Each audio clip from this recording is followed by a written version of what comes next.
हाय, मैं हूँ सुप्रिया। और कैसे हैं आप लोग? आई होप कि आप सभी लोग अच्छे से होंगे। आज मैं आप लोगों के लिए एक शिक्षाप्रद कहानी लेकर आई हूँ जिसका शीर्षक है सोने की वर्षा, स्वर्ण की वर्षा। तो इन केस यदि आप मेरे चैनल पर पहली बार आए हैं तो मेरे चैनल को जरूर से सब्सक्राइब कर लें और बेल आइकन को भी जरूर से प्रेस कर दें। तो चलिए देर न करते शुरू करते हैं। एक बूढ़ा तांत्रिक था जिसने कई प्रकार की सिद्धियां प्राप्त की हुई थी। उन्हीं में से एक सिद्धि थी कि आसमान से सोने की बरसात कराने की। तो साल में एक बार जब नक्षत्र ये वाला उदय कोई खास नक्षत्र उदय होता था तो उसमें वो जो तांत्रिक था वो सोने की बारिश आकाश से करा देता था। और इसी तरह से उसने अपना एक शिष्य भी बनाया और उसको भी अपनी एक ये वाली विद्या सिखा दी। लेकिन जब वो खास नक्षत्र उदय होता था तभी जो है वो सोने की बारिश हो सकती थी और बस उसके बाद नहीं एक दिन गुरु और शिष्य दोनों कहीं जा रहे थे। रास्ते में उन्हें एक चोरों का गिरोह मिला और उन्होंने रास्ते में दोनों को पकड़ लिया और कहा कि तुम दोनों में से एक लोग हमारे लिए जाओ और 1,000 रुपए का इंतजाम करके आओ और दूसरा व्यक्ति हमारे ही गिरफ्त में रहेगा। और जब 1,000 रुपए का इंतजाम हो जाएगा तब जो है दूसरे वाले व्यक्ति को छोड़ा जाएगा। तो जो तांत्रिक था उसने अपने शिष्य से कहा कि तुम यहीं रुको और मैं ही जाता हूँ, रुपये का इंतजाम करके लाता हूँ और तुम घबराना नहीं, मैं जल्दी ही वापस आ जाऊंगा। अगले ही दिन ये नक्षत्र जो है वो उदय होना था तो तांत्रिक ने अपने शिष्य से कहा कि देखो ये नक्षत्र कल ही उदय होने वाला है, लेकिन जल्दबाजी में तुम ना इसका कोई गलत उपयोग मत कर देना, अपना धैर्य मत खो देना। इसका कोई भी गलत उपयोग करोगे तो जान से हाथ धो बैठोगे। उसके बाद तांत्रिक चला गया।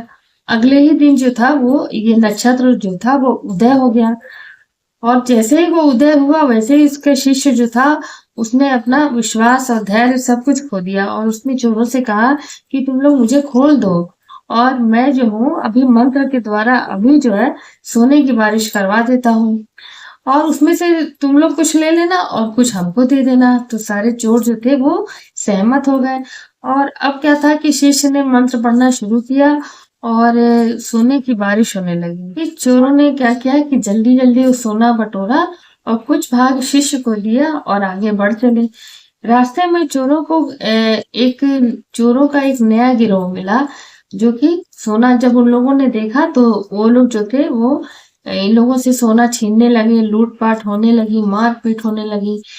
तो फिर जो पुराने चोर के गिरोह थे उन्होंने नए चोरों के गिरोह से कहा कि भाई तुम लोग ऐसा मुझसे मत छीनो और ये युवक हमारे साथ है इससे बोलो कि ये जो है बारिश करवा के सोने की बारिश करवा देगा और फिर तुम लोग को जितना मन चाहे सोना ले लेना, लेकिन हमारे जो हम लोग का सोना तुम लोग मत छीनो। तो वो सारे जो चोर थे वो उस युवक के पास गए और बोले कि भाई तुमने कैसे इन लोगों को सोना दिलवाया, तो हम लोगों को भी तुम सोना इसी तरह से दिलवा दो। लेकिन तो उसने कहा कि ऐसा है कि एक नक्षत्र उदय होता है उसी के दौरान जब मैं मंत्र पढ़ता हूँ तब जाके कहीं सोने की बारिश होती है। अब वो जो नक्षत्र है वो अस्त हो चुका है तो इसलिए अब मैं कोई भी सोने की बारिश नहीं करवा सकता। लेकिन चोरों ने सोचा कि ये जो है ये तो झूठ बोल रहा है और हम लोगों को उनको धोखा दे रहा है और इतना उसको मारा, इतना मारा कि उसके प्राण पखेरु उड़ गए। अब चोरों के दोनों दलों में जो थी वो लड़ाई होने लगी। दोनों दलों के चोर जो थे वो आपस में एक दूसरे को लड़ने लगे, झगड़ने लगे। फिर क्या हुआ कि ऐसा उन लोगों ने कहा कि ऐसा है कि हम लोग जो धन है उसका हम लोग बंटवारा कर लेते हैं। तो उन्होंने कहा कि ठीक है। तो जब बंटवारा करने लगे उसमें भी कम बेसी के उसमें कि तुमने ज्यादा लिया तुमने कम लिया, फिर लड़ाई झगड़ा होने लगा और इतना हुआ कि इसमें सारे लोग मारे गए और बचे केवल दोनों दलों में से एक एक चोर बचे। तो उन लोगों ने बस ये आपस में कहा कि ऐसा है कि अब हम लोग जो है इसको आपस में बांट लेंगे, लेकिन उससे पहले बहुत भूख लगी है तो चलो हम लोग चल के कहीं खाना खा लेते हैं। तो वो लोग जो थे वो कहीं पर गए खाना खाने के लिए, लेकिन इसमें भी अभी उन लोगों का लालच खत्म नहीं हुआ था। तो उन्होंने सोचा कि ऐसा करेंगे कि अगर इसको दूसरे चोर को जो है खाने में जहर दे देते हैं तो वो सारा धन हमारा हो जाएगा। और दोनों चोरों के दिमाग में एक ही बात आई। अब दोनों चोर ने नजर बचा के दोनों के खाने में अब दूसरे के खाने में वो जहर मिला दिया। अब जब जहर मिला दिया तो जब दोनों ने खाना खाया, ये सोच के खाया कि अगला तो मर जाएगा और फिर सारा धन मेरा हो जाएगा, लेकिन हुआ उल्टा ही, क्योंकि दोनों ने मिलाया था इसलिए दोनों मर गए।